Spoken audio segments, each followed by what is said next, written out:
The influence industry, centered in K Street in Washington, D.C.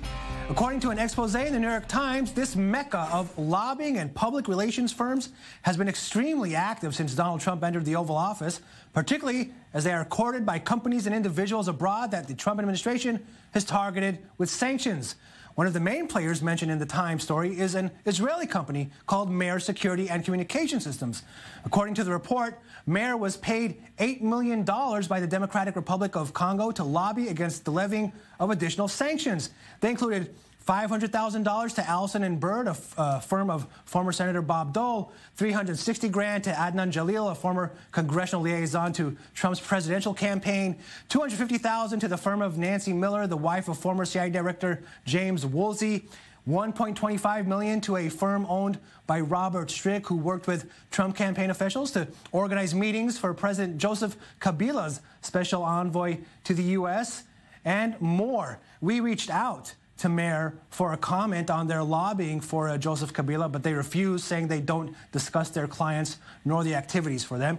To discuss how Trump is courted and the legal risks that it entails, including jail time, I'm joined by the author himself of this report, reporter on money, politics, and influence at the New York Times, Kenneth Vogel, and expert on sanctions law and founder at principal at Ferrari Associates Erich Ferrari. Thanks, gentlemen. It is great to see you. Thanks for coming on the show. Kenneth, I want to start with you, and before we focus on Meir, countries and their leaders, they lobby. They've been doing that for generations. But how different are those efforts under this administration in their style and maybe in their intensity?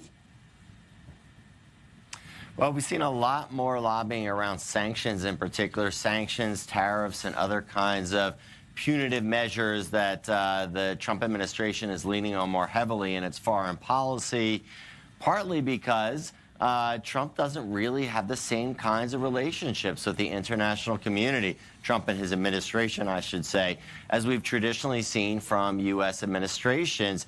He came in new, he brought in a bunch of outsiders, and as a result, a lot of these foreign regimes, foreign leaders, and political parties are trying to feel their way out around Trump's Washington. So they're turning to lobbyists and folks who are either able to market themselves as knowing how to navigate Washington, D.C. generally, or specifically having ties to the new administration.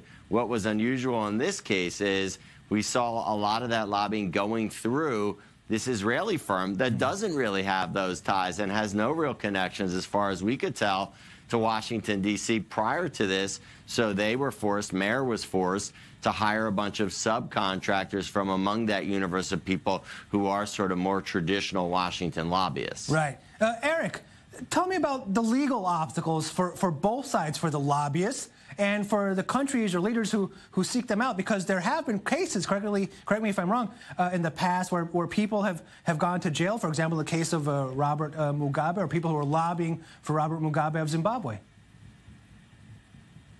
Yeah, that's absolutely correct. So when you're looking at whether or not a lobbying activity that intersects with a sanctions case is permissible or not, you have to look at who is the particular party that is being, the lobbying is being done on behalf of. If they are a designated party or a blacklisted party, you are, as a U.S. person or someone transacting within the U.S., you're very limited in what you can actually do for them.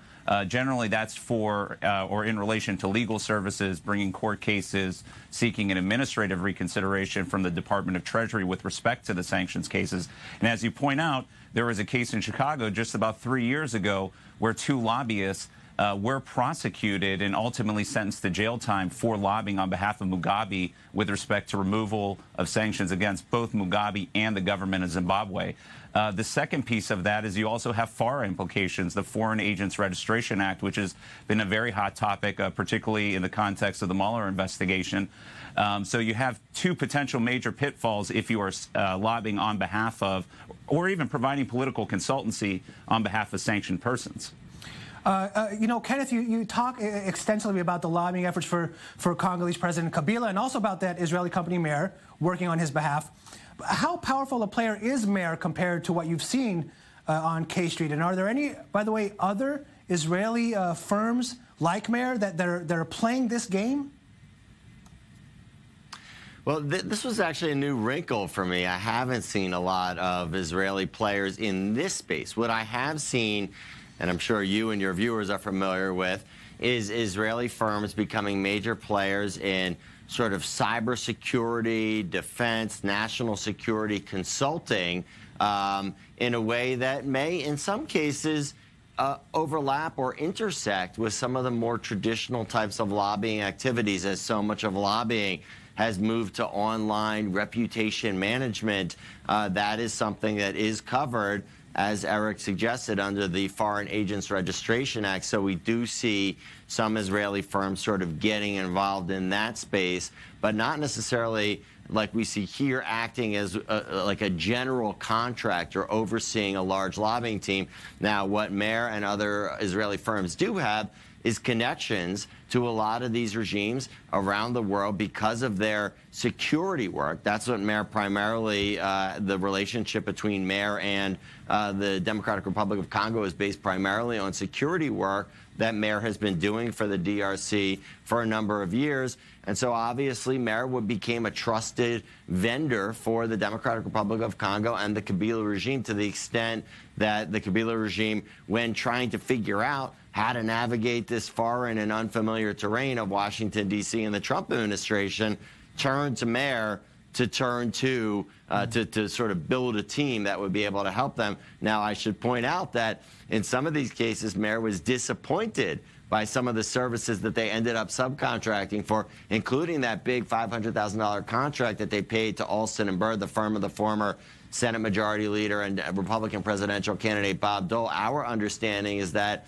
Bob Dole's team promised Mayer that they could set up a meeting between Joseph Kabila, the now apparently outgoing president of Congo, and Donald Trump. That's something that the Trump administration and folks around it were very leery of. They didn't want to let this guy with this African strongman with this bad reputation in the international community come in and get a photo op with Donald Trump. Yeah. So maybe there was a little bit of naivete there among Mayer that they were willing to pay this large fee for what many people might have advised them was really an unattainable goal, a meeting between Kabila and Trump. Erich, could Mayer also be subject to sanctions for its activities helping Kabila?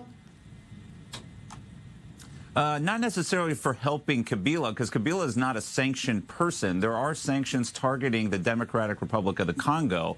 So if Mayer were to provide services or subcontract services within the U.S. related to political consultancy, lobbying, public relations on behalf of those sanctioned persons, then potentially you could have what we call a causation issue, or where a foreign actor causes a U.S. person to engage in a violation. But just to be clear, the sanctions have to be viewed on a case-by-case basis, and Joseph Kabila is not sanctioned. So those particular services would not run afoul of the prohibitions of that particular sanctions regime. Kenneth, you know, you mentioned Rudy Giuliani's presence in some of these meetings and events. Really quickly before we go, why is the president's personal lawyer doing this? It's a really good question, one that a lot of folks here in Washington are puzzling over. He's got a very full plate, obviously trying to help the Trump administration and President Trump, particularly, that's his client, President Trump, get through the Mueller investigation here. And at the same time, he's traveling around the world. We reported last week that he was in Bahrain meeting with the King of Bahrain about a potential security consulting contract. That's something that puts him in the same space as Mayer. And our understanding is that he is working with Mayer on a potential contract with the Democratic Republic of Congo that is something that he's done professionally going back years and years. But now, with his new position as the president's personal lawyer, it attracts more scrutiny. It also attracts more potential concerns about the perception that he might be selling, in addition to security services, access to or favor from the Trump administration. That's something that ethics watchdogs have warned about and urged Rudy Giuliani to be conscious of.